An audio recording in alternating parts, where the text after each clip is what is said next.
Hey everybody, I'm Adrian Bustamante. I'm BC Hoffman. And this is Recipe Wars. Today we are going to be doing some eggs Benedict.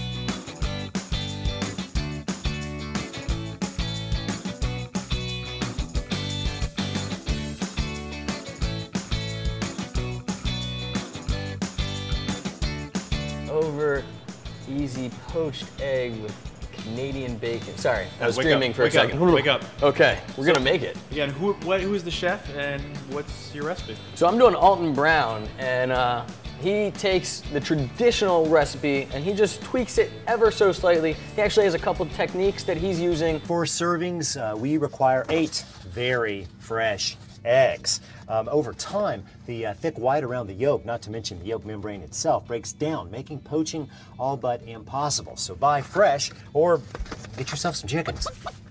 Now, when your water hits a boil, back off the heat. Just maintain about 205 degrees. That's key. Now, 5 minutes is going to be the cook time, and keep monitoring that heat for 205 degrees. Now, at the 5-minute mark, we start extracting the eggs.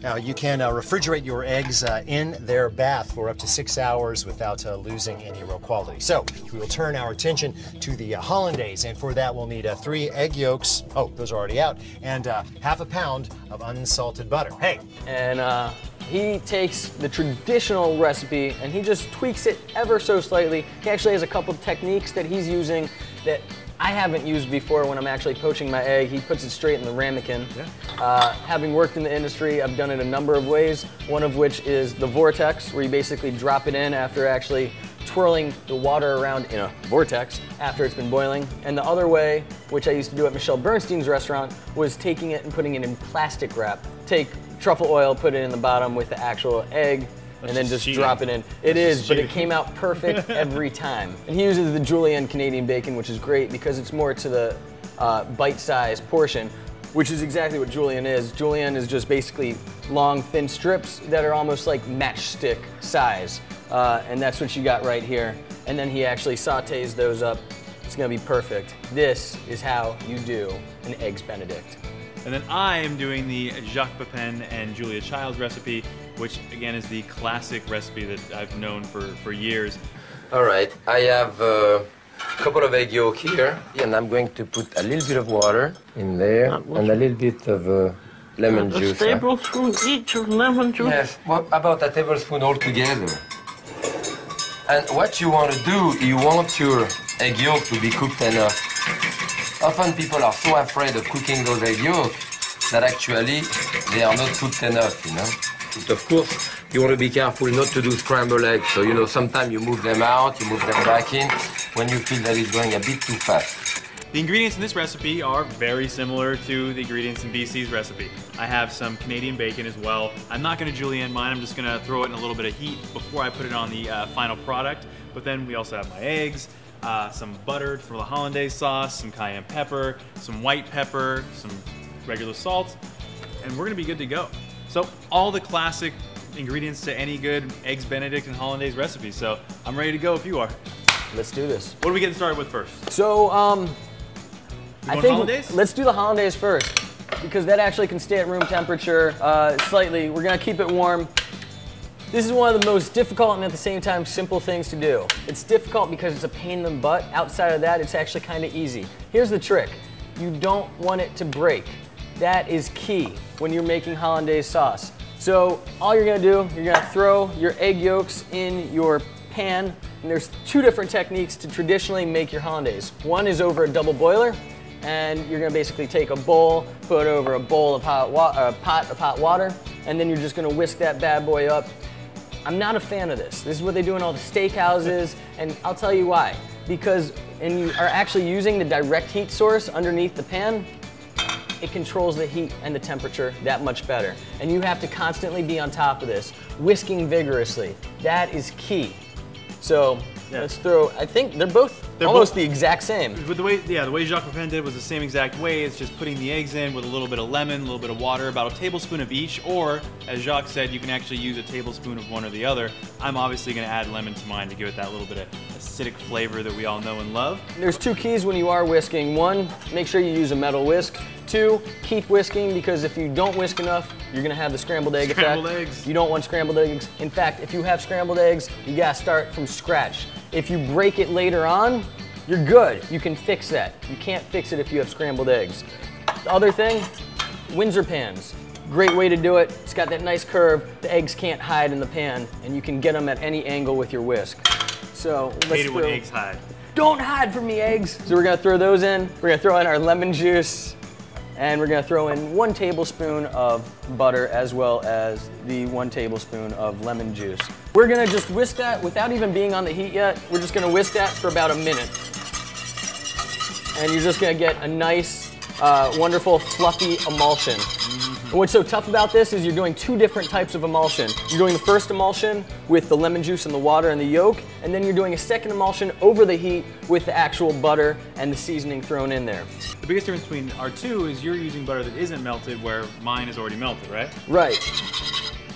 Real quick note, I'm not a fan of either of these techniques, because traditionally, the best way to do it and the best way to get the flavor and at the same time the softness in your hollandaise is to use clarified butter. Melted butter, you still have the fat solids and you still have the water. That's a large percentage of fat from your butter fat and also from the water that you have in your butter. Solid butter, great flavor, but again, you're getting a huge amount of the butter fat and also the water, and it also cools the pan too much too quickly. I like it when it's clarified, you cool it down just the temperature you want before you add it in. So, our hollandaise is good to go. We're just gonna dump that into a nice warm water bath. You want it hot, but not too hot, because what happens if it's too hot? It'll break. It'll break on you. No! Some good hollandaise sauce right there. Oh yeah. It's funny, because in the steakhouses we used to make the same thing, but we used to incorporate it with Worcestershire, and we used to use Tabasco, and it would just be a nice addition in flavor. Instead of using cayenne, using the hot sauce. Yeah, And the cayenne is definitely going to add more of a light kick to it, where, like you said, if you add something like a Tabasco or a Worcestershire, it's going to definitely give that extra punch that you can definitely taste that flavor right away. You want to make sure you simmer your water. You're not going to boil it. Otherwise, you're going to end up with a scrambly mess, not a nice, soft poached egg we're looking for. so coagulating eggs is basically what's going to happen is the egg white is going to form a nice round cup around your yolk. And it's just going to be beautiful, so that way it's the perfect cover for your yolk. So when you cut right in or you poke that yolk, it's just going to ooze right out. And the white is going to be your protein cover. The other thing that's important is when you're testing your egg to see how fresh it is as the egg gets older, it will float more to the top. And the reason why is there's a little air pocket right on the top of the egg that will actually expand as the egg gets older. So just a little fact, if you want to see how fresh your eggs are, if you get them from the farmer's market and they say it's fresh and it floats right to the top, guess what? They're lying. Another great tip to check freshness is on the box. If you're gonna buy yours from a grocery store, obviously you can see the sell-by date, which on this is December 8th. But if you didn't know, there's actually a number to the left of it usually. Now this number is 313. Now that means it was packed in this box on day 313 of that year. So these eggs were actually packed on November 9th. So you're looking at about a 30-day, freshness level before you really have to toss your eggs out, but these are pretty fresh eggs, so another way to test it out.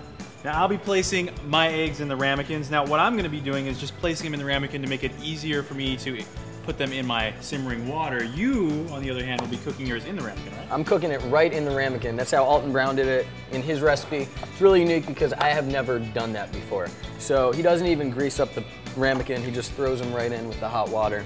And yeah, so. The funny thing about Alton Brown is he's very versatile and he can do a lot of different things. And I actually have come to like him more and more when I start watching his videos. I've seen his video where he actually cooks it this way as well as this way, which is, like I said, he's just got a lot of different, he's got a lot of knowledge, let's put it that way. I know we've said it before, on camera before, to you guys, and it's really true. Alton Brown is the Bill Nye, the science guy, Mr. Wizard in the kitchen. And it's so cool to see the different techniques that he uses because he doesn't use traditional kitchen techniques. He uses techniques that just are out there that you wouldn't think of normally. I think it's just something that you learn, and that's a good thing about being in a kitchen as well. It's just you learn more and you learn what works better for you as you go along. So it may not be the technically correct way, but it doesn't necessarily make it a bad way. Adapt. Adapt. All right, well, I'm gonna let my water continue to kind of simmer up. You'll know when, if you're cooking it in the skillet, the best way to know if your water is kind of ready is you'll start to see bubbles forming a little bit. Now, what I'm gonna do is I'm gonna take my slotted spoon and kind of wipe those bubbles away. Reason being is, I want a nice looking egg, and if you leave those bubbles in there, they can actually form a little bit of divots into your poached egg if you leave them. So, we're gonna make sure those bubbles aren't there. So the other thing is in your water, now there's two ways you can do it. You can actually put the white vinegar into the water prior to it boiling or right when it starts boiling. So I'm gonna throw that in because I'm just starting to get to a simmer. Either way works. And then you're just gonna lower the heat ever so slightly because again, you just wanna simmer, you don't wanna boil. And once that water is ready to go, you put your eggs in, you're looking at 3 minutes. 3 minutes, once the water is boiling, you just lower the heat or turn it off even and just throw your eggs in. And for me, once this is ready and I do place these into the water, the key is being really, really careful. You don't want the yolks to break, so the more careful you are, the better. It's not a race. You just want these to cook nice and gradually in the water. Our poached eggs are out of their water, and now I'm gonna throw a little bit of my Canadian bacon on my pan to kind of heat it up before I plate, but you're almost ready to plate, right? I'm actually ready to plate right now. So now, real quick, what you wanna make sure of is as soon as this is ready, you want to plate it right away. Otherwise, what you want to do is throw the egg in an ice bath, get it cold, right before it's ready to cook, and then you only have to warm it up for 1 minute, or you just have to plate it right away. So I'm going to plate it right away. I've got my muffin right here, boom, and I actually really love the technique that Alton Brown does. So I've got the Canadian bacon right there, and lots of it because I love Canadian bacon. And then I've got my nicely poached egg going right on top. The Tower of Triumph. And then, lastly, of course, let's get some more hollandaise right on top of that. Ooh, yeah. Yeah. And see how thick that is? That is what you want. You don't want it too thick, you don't want it too thin, you want it right like that. That is how you want your hollandaise sauce. That is sexy right there. Sexy hollandaise sauce. Sexy hollandaise. All right, with me, I've taken the same thing, my English muffin, put on a base, taken my Canadian bacon, placed that in the bottom with no hollandaise sauce on the bottom, and then of course taken my poached egg and placed that on top. And last, but definitely not least, we're gonna place the hollandaise sauce over the top. We're gonna see who's got the better hollandaise sauce. Hollandaise sauce is very similar to a bunch of other sister sauces out there. You've got your Sabayon, you've got your Béarnaise, you've got your Mornay. Tons of different sauces that you can do. This is the base of it right here. And this is tradition, and this is how your eggs Benedict. Why not just a little more sauce? I mean, who doesn't like the hollandaise sauce? There you go. And of course, garnish the top. And boom.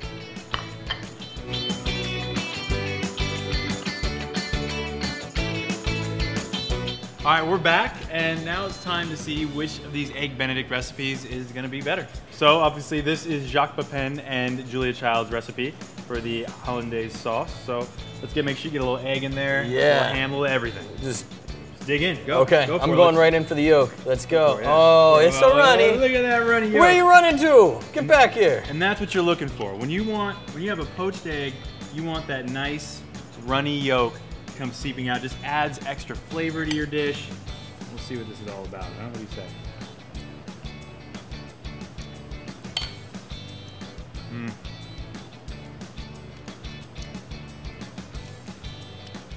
It's good.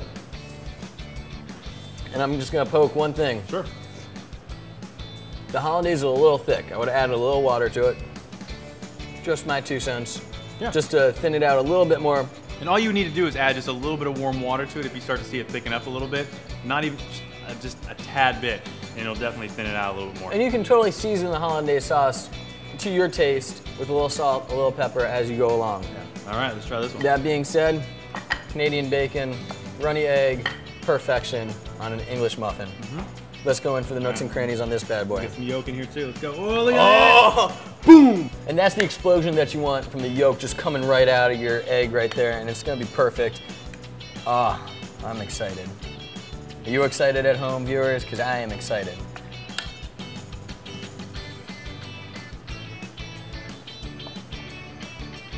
Very good. And you know what? I wasn't sure how I was gonna like the julienne Canadian bacon, but I actually think I got more Canadian bacon with it being julienne than just the one piece or the two pieces that you would traditionally put on. So I kind of like that a lot more because of that. Yeah. One thing I'll say is there was a little bit, I mean, obviously you use lemon, so that's one thing you have to watch out for when you do, you know, season your hollandaise sauce with it. This one is a little bit more acidic than I would normally like. Doesn't make it bad, it just makes it just a little bit more acidic than I would normally like to put in there, but they're both really good. All right. So the question is, which one? Who is the winner? You know what, I'm gonna go right for it. Go for it. I'm gonna say Alton Brown. Alton Brown with the technique that he used for the poached egg, it just made it was actually a really good poached egg.